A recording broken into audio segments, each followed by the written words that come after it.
Gold, trusted gold buyers. మీరు తాకట్టు పెట్టిన బంగారాన్ని విడిపించి ఈ రోజు ఉన్న మార్కెట్ ధరకు కొనబడను.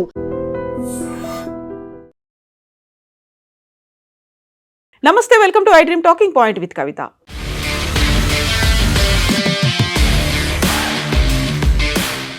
ప్రధానమంత్రి నరేంద్ర మోదీ అరుదైన మైలురాయిని చేరుకున్నారు. మన దేశంలో సుదీర్ఘకాలం పాటు ప్రభుత్వాధినేతగా వ్యవహరించిన రికార్డును ప్రధాని మోదీ ఆదివారం రోజు సొంతం చేసుకున్నారు. సిక్కిం మాజీ సీఎం పవన్ కుమార్ చామ్లింగ్ రికార్డును మోదీ అధిగమించారు. సీఎంగా ఏకంగా 8,930 రోజుల పాటు సేవలను అందించిన రికార్డు పవన్ కుమార్ చామ్లింగ్ పేరిట ఉండేది.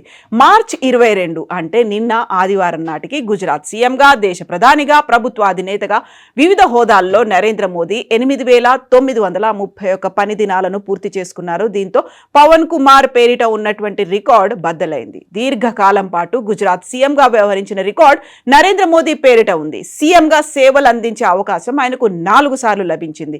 2001 అక్టోబర్ 7 నుంచి 2002 డిసెంబర్ 22 వరకు, 2002 డిసెంబర్ 22 నుంచి 2007 డిసెంబర్ 22 వరకు, 2007 డిసెంబర్ 23 నుంచి 2012 డిసెంబర్ 20 వరకు, 2012 డిసెంబర్ 20 నుంచి 2014 మే 22 వరకు 4 దఫాలుగా ఆయన సీఎంగా వ్యవహరించారు. ఆ తర్వాత భారతదేశానికి స్వాతంత్ర్యం వచ్చిన తర్వాత జన్మించిన తొలి ప్రధానమంత్రిగా కూడా మోదీ మరో రికార్డుని క్రియేట్ చేశారు.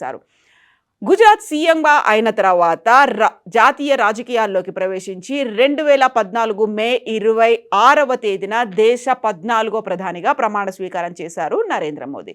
కాంగ్రెస్ పార్టీకి చెందని వ్యక్తిగా పూర్తి మెజారిటీతో అధికారంలోకి రావడం, 2 పూర్తి కాలాలు విజయవంతంగా పూర్తి చేసుకుని 3వసారి కూడా ప్రధానిగా బాధ్యతలు చేపట్టారు ప్రధానమంత్రి నరేంద్ర మోదీ. గత ఏడాది అక్టోబర్లో తన పాలన 25వ సంవత్సరంలోకి అడుగుపెట్టిన సందర్భంగా దేశ ప్రజలకు కృతజ్ఞతలు తెలిపారు మోదీ. ప్రధాని రాజకీయ ప్రయాణంతో పాటు డిజిటల్ రంగంలో కూడా ఆయన సరికొత్త మైలురాళ్లను అందుకుంటున్నారు. ఈ నెల ప్రారంభంలో ఆయన యూట్యూబ్ ఛానల్ సబ్స్క్రైబర్లు 3 కోట్లకు చేరుకున్నారు. ప్రపంచవ్యాప్తంగా ఉన్న నాయకుల్లో యూట్యూబ్లో అత్యధిక మంది అనుసరిస్తున్న నేతగా ఆయన ముందు వరుసలో ఉన్నారు.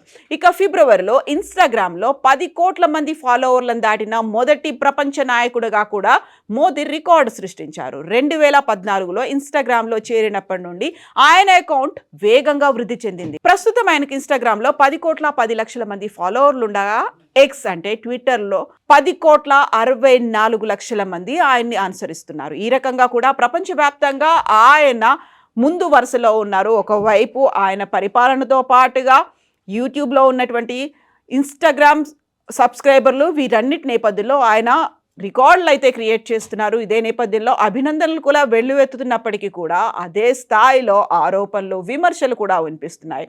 బట్ ఇప్పటికైతే ఒక రికార్డు క్రియేట్ చేశారు. ఆయనకి కంగ్రాచులేట్ చెప్దాము. మీరేమనుకుంటున్నారో కామెంట్స్ రూపంలో తెలియజేయండి.